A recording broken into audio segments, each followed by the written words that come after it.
कोई मैंने यही बोला ना कि आपको आपके जयकारे लगाने के लिए नहीं आपको चुना गया है, या आपको कुर्सी पे बैठा के आपके गले में हाथ डाल दे बस इसके लिए चुना है, इसके लिए नहीं चुना है। आपको चुना जिसके लिए गए, जिसके लिए आपको वोट करें, आप वो काम करिए। अगर हमने 20 लाख रुपया 30 लाख रुपया खर्च किया है पिछले 30 साल में, ठीक है, और उसके बाद फिर भी हमें मजबूर होकर पकोड़े बेचने पड़ रहे हैं, जैसे हमारे प्राइम मिनिस्टर मोदी की स्टेटमेंट है कि रोजगार के लिए बंदा पकोड़े भी बेच सकता है, तो क्या डिग्रियां हमने पकोड़े बेचने के लिए की थी क्या? सही बात है। इससे अच्छा हम पढ़ते ही नहीं, हम 10th के बाद ही पकोड़े बेचना स्टार्ट करते हैं। क्योंकि आपके पास अगर गवर्नमेंट पोस्ट नहीं है तो आप झूठे आश्वासन क्यों देते हो? इलेक्शंस के टाइम वोट लेने के लिए आप सीधा बोल दो ना कि हम आपको रोजगार नहीं दे सकते। आप अपनी डिपेंडेंसी खुद कर लो, आप अपना इंतजाम खुद कर लो, तो हम खुद ही कर लेंगे, हमें जरूरत ही नहीं पड़ेगी। तो यही कंक्लूड कर सकते हैं कि अभी भी हमारे युवाओं के लिए कोई भी खुश समाचार आता हुआ नहीं दिख रहा है, और खज्जल खुमारी जो है वो होती ही रहेगी, यही आपका बोलना है? ऐसी बात नहीं है, खज्जल खबारी तो जाहिर सी है 10 साल से हो रही है, तो आगे भी होएगी।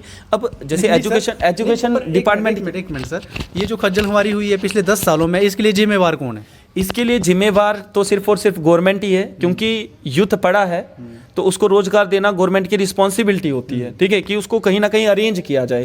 अब हमें वो गवर्नमेंट सेक्टर में अरेंज नहीं कर रहे हैं, तो हमारे लिए प्राइवेट सेक्टर ही इनकरेज करो ना यहाँ पे। वो किसने करना है? हमने थोड़ी ना करना है, या हम करेंगे वो प्राइवेट सेक्टर? वो तो रिस्पॉन्सिबिलिटी किसकी है? गवर्नमेंट की है। हमने उसको चुना किसके लिए गए?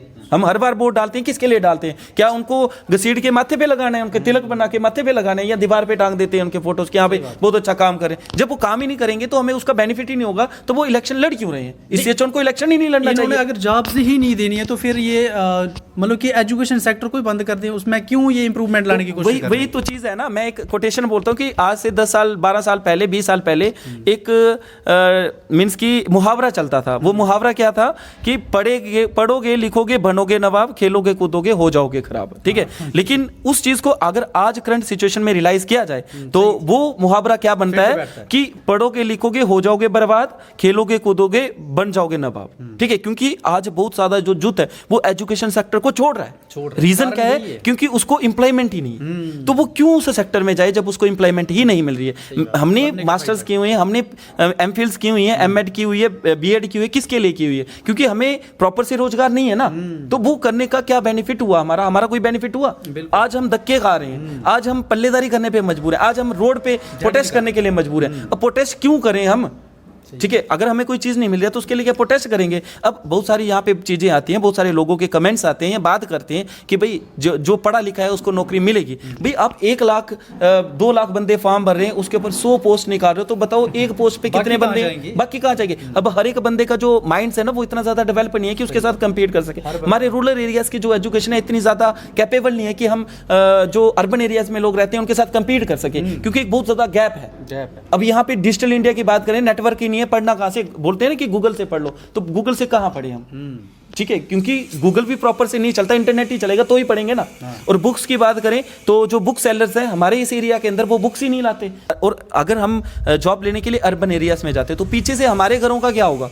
हमारे जो फैमिली मेंबर्स हैं, हमारे जो ओल्ड एज पेरेंट्स हैं, उनको कौन संभालेगा? क्योंकि उन्होंने हमें बड़ा इसलिए किया ना, उन्होंने हमारी परवरिश इसीलिए किया ना कि जब ये हमारे बच्चे बड़े हो जाएंगे हमारी परवरिश करेंगे। तो इसके लिए हम उनकी परवरिश नहीं कर रहे हैं, उल्टा वो हमारी परवरिश करें इतनी 30 साल उम्र होने के बाद भी। तो इसका कसूरवार हम नहीं है, इसके कसूरवार हम नहीं है, क्योंकि हमने अपनी ड्यूटीज प्रॉपर से परफॉर्म की है, हमने वोट भी टाइम से दिए हुए, हमने क्वालिफिकेशन भी अच्छी की हुई है, और फाइनली हमें उस चीज पे नहीं पहुंचाया जा रहा है। वो एक गवर्नमेंट का ड्रॉबैक है। तो उनको ये एक्चुअल में पता ही नहीं है कि हो क्या रहा है। अनएम्प्लॉयमेंट रेट इतना ज्यादा बढ़ रहा है, इतना ज्यादा बढ़ रहा है, सिर्फ जेएंडके का नहीं है, पूरे इंडिया का है, ऑल ओवर इंडिया। लेकिन बाकी स्टेट्स में हमारा इंडस्ट्रियल सेक्टर अच्छा खासा डेवलप है, बहुत सारी स्टेट्स में नहीं है। मैं कुछ स्टेट्स की बात करूंगा, जैसे पंजाब की बात कर लें तो वहां पे फार्मर्स जो फसल्स वगैरह लगाते हैं वो गवर्नमेंट नौकरियों पे तो डिपेंड है ही नहीं है ना। मीन्स कि उनकी खुद की खेती बाड़ी है, फार्मर्स हैं, उनसे वो फसलें लगाते हैं और बेचते हैं। हमारे यहाँ पे कौन सी ऐसी लैंड है जो हमें फर्टाइल लैंड है, जो हमें अच्छी पैदावार देगी, उसको हम बाजार में जाके बेचेंगे? हमारे यहाँ पे इलेक्ट्रिसिटी नहीं है प्रॉपर से, हमारे यहाँ पे इरिगेशन सिस्टम प्रॉपर से नहीं है, हमारे यहाँ पे बहुत सारी ऐसी कमियां हैं जो प्रॉपर से नहीं है। रूरल डेवलपमेंट करने के लिए बहुत सारी स्कीम्स गवर्नमेंट ने लॉन्च की है, हमारी स्टेट में किसने पहुंचानी है? जो ब्यूरोक्रेट्स हैं इन्होंने पहुंचानी है एडमिनिस्ट्रेशन। मैं पूछना चाहूँगा कि बीजेपी सरकार में इस टाइम जम्मू में खासकर ऐसा कोई आपको लीडर दिखा जिसने खुल के बात की हो बेरोजगारी के ऊपर, अनएम्प्लॉयमेंट के ऊपर? देखा कोई ऐसा लीडर आपको? देखो मैं सही बात बताऊं ना, तो बीजेपी का कोई भी कैंडिडेट अनएम्प्लॉयमेंट के ऊपर बात नहीं करता है। क्यों नहीं करता सर? अब उसके पीछे का रीजन है क्योंकि उनके आंखों का देश है पीछे से, तो इसीलिए वो अनएम्प्लॉयमेंट के ऊपर बात नहीं करेंगे। इसका मतलब वो ये जनता सभी को को गुमराह बेरोजगार कर रहे रखना हैं, चाहते हैं। बेरोजगार रखना चाहते हैं, क्योंकि उनसे कोई सवाल ही नहीं पूछेगा। लोग करना बेरोजगार रहेंगे तो कोई पढ़ेगा नहीं, तो पढ़ेंगे नहीं तो उनसे कोई सवाल ही नहीं पूछेगा। हाँ। ठीक है, तो इसीलिए उनको बेरोजगार बनाया जा रहा है। ठीक है, और कोई मुद्दा नहीं है। बेरोजगार बनाने का मुद्दा यही है कि अनपढ़ कर दिया जाए इन सभी को, क्योंकि अगर हमें रोजगार नहीं मिलेगा तो हम अपने बच्चों को पढ़ाएंगे कहाँ से। अब एक और चीज यहाँ पे आती है कि बोलते हैं ना कि गवर्नमेंट स्कूल आपके लिए बनाए गए हैं पढ़ने के लिए, तो वहाँ का तो इंफ्रास्ट्रक्चर इतना डेवलप नहीं है कि बच्चा वहाँ पे पढ़ सके, क्योंकि प्रॉपर मैनेजमेंट ही नहीं है वहाँ पे। हो सकता है कि 2 टीचर 100 बच्चों को पढ़ा रहे हैं 8th तक, और वो कैसे हैंडल करता है, क्योंकि बेस कहाँ से बनता है, नर्सरी से लेके 8th तक बनता है बेस। अगर बच्चे की वो चीज स्ट्रांग है ना, तो आगे बच्चा खुद ही पढ़ेगा, क्योंकि उसको 8th तक ही पढ़ाने की जरूरत है। गवर्नमेंट स्कूलों की हालत देख लो सर, क्योंकि वो उनको, मैं यही बात कर रहा हूँ, पढ़ाने वाला कोई नहीं, पढ़ेंगे मैनेजमेंट कैसे? ही नहीं है ना, क्योंकि वहां पे पोस्ट इतनी ज्यादा वैकेंट है। और एक यहाँ पे क्वेश्चन आता है कि पॉपुलेशन बढ़ रही है, तो पॉपुलेशन बढ़ रही है तो उसके साथ अरेंजमेंट भी करने पड़ेंगे ना। मैं एक चीज बताता हूँ कि सपोज करो एक फैमिली है, उस फैमिली में 3 मेंबर है, ठीक है, तो उन 3 मेंबर्स के मीन्स की मैरिज होने के बाद जब बच्चे जन्म लेते हैं, तो मान लो कि 6 मेंबर्स उस फैमिली में आ जाते हैं, 5 मेंबर बन जाते हैं। तो पहले वो 3 मेंबर्स एक कमरे में रहते थे, तो क्या हमेशा के लिए वो एक ही कमरे में रहेंगे? वो अपने घर को बढ़ाएंगे भी ना, 2-3 कमरे और अरेंज करेंगे ना, क्योंकि उनको रहने की मुश्किल आ रही है। तो यहाँ पे पॉपुलेशन बढ़ रही है, पॉपुलेशन बढ़ने से ये नहीं बोला जा सकता कि पॉपुलेशन बढ़ रही है तो रोजगार कहाँ से पैदा करें। तो उसके लिए अरेंजमेंट आपने करने हैं, हमने आपको इसीलिए चुना है। ठीक है, अरेंजमेंट इन्होंने करने, हमने थोड़ी ना करने। अगर हमने अरेंजमेंट करने होते तो हम वो चीज कर चुके होते। ठीक है, तो इसके अनएम्प्लॉयमेंट का जो मुद्दा है बहुत बड़ा मुद्दा है। लास्ट में मैं आपको सर यही एक लास्ट क्वेश्चन पूछना चाहूँगा, आपका उन लोगों के लिए क्या मैसेज रहेगा जो खासकर हमारे जम्मू के इस टाइम मतलब बेइंतहा पागल हैं बीजेपी के लिए? उनके लिए सब कुछ बीजेपी है, वो बीजेपी के लीडर्स को, मैक्सिमम लीडर्स को वो भगवान की तरह पूछते हैं। तो अभी इस टाइम जो करंट सिचुएशन हमारे जम्मू कश्मीर की चल रही है, तो इसको मद्देनज़र रखकर आपका उनके लिए क्या संदेश रहेगा? आप ज़रा देखिए, किसी भी पार्टी को फेवर में होना या किसी पार्टी के एंगेज्ड होना, ये उन लोगों की सोच पे डिपेंड करता है, क्योंकि वो अपना फायदा देख रहे हैं, अपने आने वाली जनरेशन का फायदा नहीं देख रहे हैं। और एक बहुत बड़ी बात है यहाँ पे कि जो बीजेपी ज्वाइन करता है ना, उसको हिंदू का ठप्पा लगता है उसकी पीठ पे। मेरे को लगता है जो उनको नहीं सपोर्ट करते वो हिंदू नहीं है, वो क्लियरली से बोलते हैं, उनकी ऑडियंस क्लियरली से बोलती है कि आप हिंदू हो ही नहीं हो, आप एंटी इंडियन हो। और हमें वो ठप्पा बीजेपी पार्टी से नहीं चाहिए, क्योंकि हमारी जो धर्म है ना, उसके लिए हम ईमानदार हैं, उसके लिए हम परफेक्ट हैं। हमारा धर्म ये नहीं सिखाता कि बेईमानी करो, हमारा धर्म ये नहीं सिखाता कि आप लोगों को बेवकूफ बनाओ। ठीक है, हमारा धर्म जो हिदायत देता है वो चीज हम फॉलो करते हैं और उसी को लेके हम आगे बढ़ेंगे। तो हमें इन पार्टी से हिंदुओं का ठप्पा नहीं चाहिए, और इनका ठप्पा लगने से हम हिंदू नहीं बनेंगे। हम हिंदू हैं, हिंदू ही रहेंगे। और हमें हमारा कॉन्स्टिट्यूशन इंश्योरिटी देता है फ्रेटर्निटी की, तो वो फ्रेटर्निटी किसके लिए? उसको हटा के फाड़ दो ना। आप ब्रदरहुड ही नहीं बनाना चाहते, आप भाईचारा कायम नहीं रखना चाहते, आप बोलते हो हाँ हिंदू है, बीजेपी हिंदू पार्टी है, वो मुस्लिम पार्टी है, तो इनसे यही चीज बोली जाएगी ना कि फ्रेटर्निटी को हटा दो कॉन्स्टिट्यूशन से और वहां पे हिंदू राष्ट्र लिख दो। ठीक है, क्योंकि फ्रेटर्निटी इसी के लिए लाया गया है ताकि भाईचारे से हिंदुस्तान में हर एक रिलीजन के लोग रहें, क्योंकि officially India has a no religion. Officially India का कोई भी रिलीजन नहीं है, क्योंकि जो कॉन्स्टिट्यूशन मेकर थे उनको ये प्रॉब्लम पता चली थी उस टाइम पे कि फ्यूचर में ऐसी घटनाएं होंगी, और उसी को मद्देनजर रखते उन्हें सेकुलरिज्म का कांसेप्ट अडॉप्ट किया था। जैसे कि अभी पीछे असेंबली इलेक्शंस के जब रिजल्ट आए थे, तो उस टाइम जैसे कि आपने देखा था कि एक बहुत ही बड़ा उलटफेर हुआ था, जिसमें कि हमारे बीजेपी के जो प्रेसिडेंट हैं, नाम है जिनका रविंद्र राणा जी, वो उनको हार का सामना करना पड़ा था। तो उनको हराने वाले कोई और नहीं थे, जो हमारे इस टाइम डिप्टी सीएम है सुरेंद्र चौधरी जी, उन्होंने उनको नौशहरा कॉन्स्टिट्यूंसी से हराया था भारी मतों से। तो जब वो हारे तो बहुत सारे लोगों ने उनके ऊपर बहुत सारे मीम्स बनाए, खासकर उनका एक ऐसा गाना जो कि सोशल मीडिया के ऊपर बहुत ज़्यादा वायरल था कि गड्डी चली है पुंछ रजौरी, है ना सर? सुना तो होगा आपने अभी। तो उसके बाद क्या हुआ कि बड़े सारे बीजेपी के लोगों ने, जो बीजेपी के समर्थक थे, उन्होंने उन मीम्स के ऊपर कमेंट करना स्टार्ट कर दिए कि आप जितना मर्जी इस टाइम रविंद्र राणा का मजाक ले लो, लेकिन जितनी भी पावर्स हैं इस टाइम वो सारी की सारी जो है वो लेफ्टिनेंट गवर्नर के पास रहेंगी।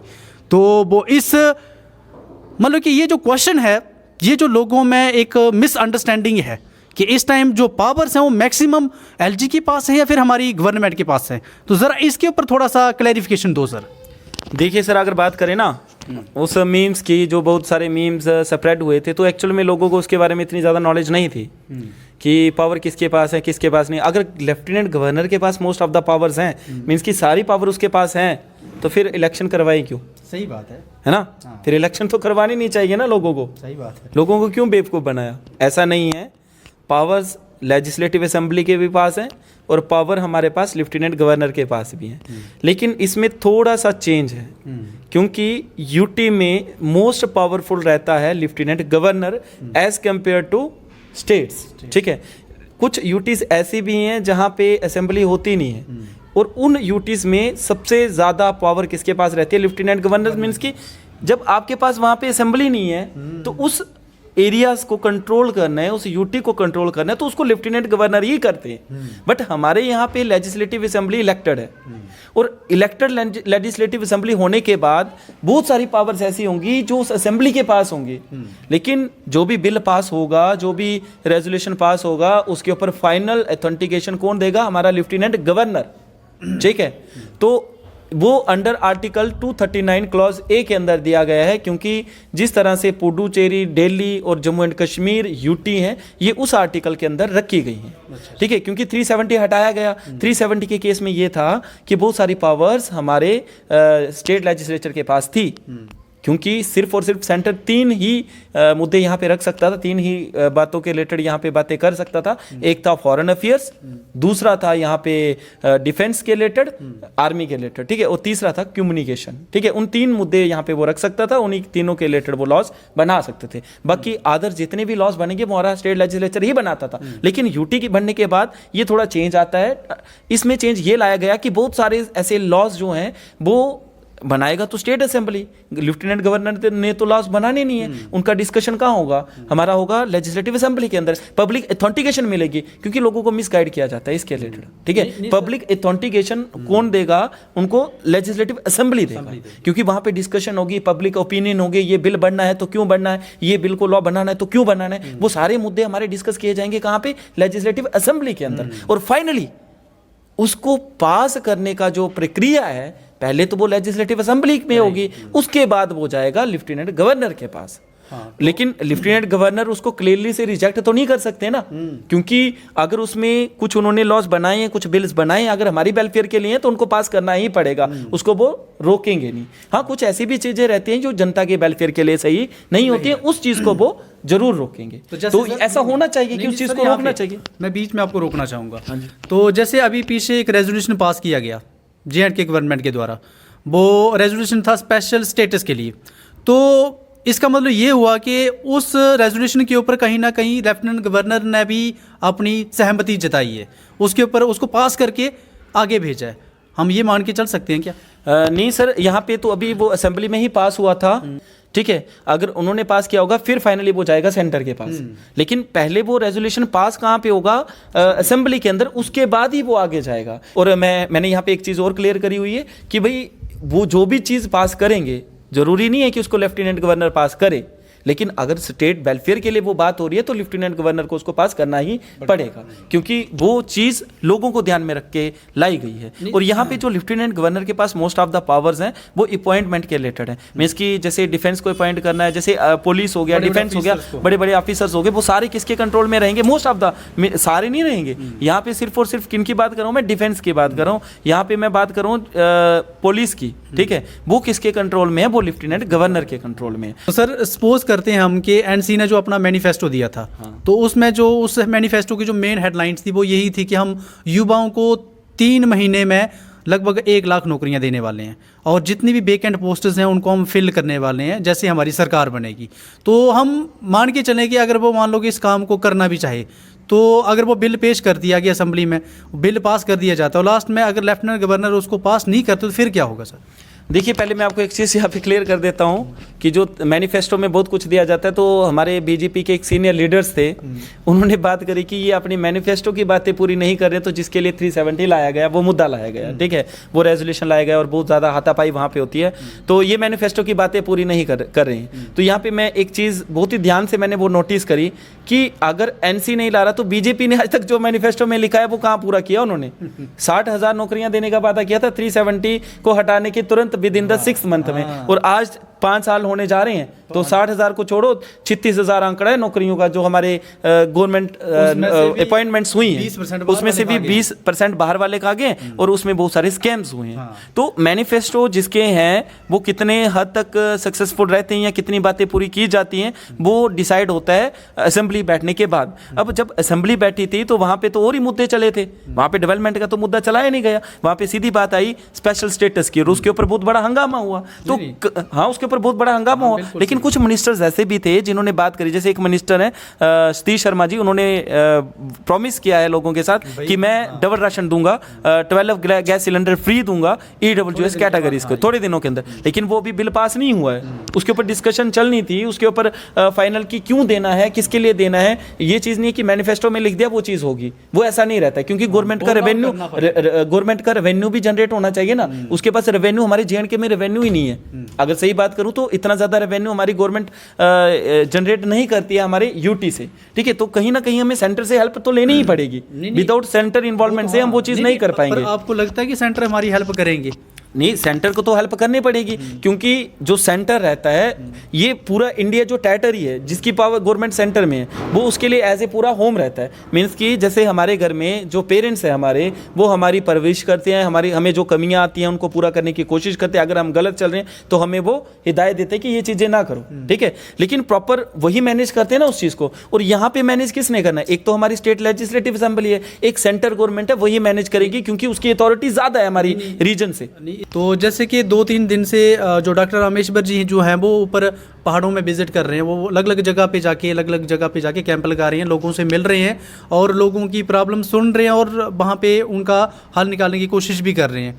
तो जैसे कि मैक्सिमम हम वीडियो में हमें देखने को मिल रहा है कि कंप्लेंट्स आ रही हैं एजुकेशन डिपार्टमेंट से, स्कूलों में स्टाफ्स की कमी है इस टाइम, स्कूलों में स्टाफ पूरा नहीं है, मैक्सिमम पोस्ट्स वेकेंट हैं। तो मतलब कि बीजेपी ने ये वेकेंट पोस्टों को फिल क्यों नहीं किया पिछले 5 सालों में? सर, इसके पीछे उनकी क्या मानसिकता रही होगी? देखो, उन्होंने कमेटी बिठाई थी, जितने भी वेकेंट पोस्ट हैं उनको डिपार्टमेंट से निकाल के उनको देना है एजेंसीज को जो रिक्रूट करती हैं। तो उसके लिए कोई प्रोसेस नहीं हुआ है, वो सिर्फ डॉक्यूमेंटेशन में ही कंप्लीट किया गया, बट एक्चुअल में उसके ऊपर कोई भी कार्रवाई नहीं हुई है। जैसे मैं आपको बताता हूँ, 3-4 साल पहले हमारा अनएम्प्लॉयड यूथ का मीन्स की जो डेटा था वो सर्वे हुआ था। डेटा उन्होंने लिया हुआ था कि कितने पोस्ट ग्रेजुएट है, कितने BEd हैं, कितने PhD स्कॉलर्स हैं, कितने आपके पास MPhil होल्डर्स हैं, कितने आपके पास ग्रेजुएट है, कितने आपके पास अलग अलग डिग्रीज जिनके पास है, वो सारा। लेकिन उसके बाद कोई भी कार्रवाई नहीं की गई, क्योंकि वो सिर्फ और सिर्फ उन्होंने अपने पास रखा है। और मैंने यही बात बताई कि डॉक्यूमेंटेशन हुआ है और कुछ नहीं हुआ है। और ये जो जॉब्स प्रोवाइड करना है, ये जॉब्स तभी प्रोवाइड कर सकते हैं जब हमारे पास रेवेन्यू हो,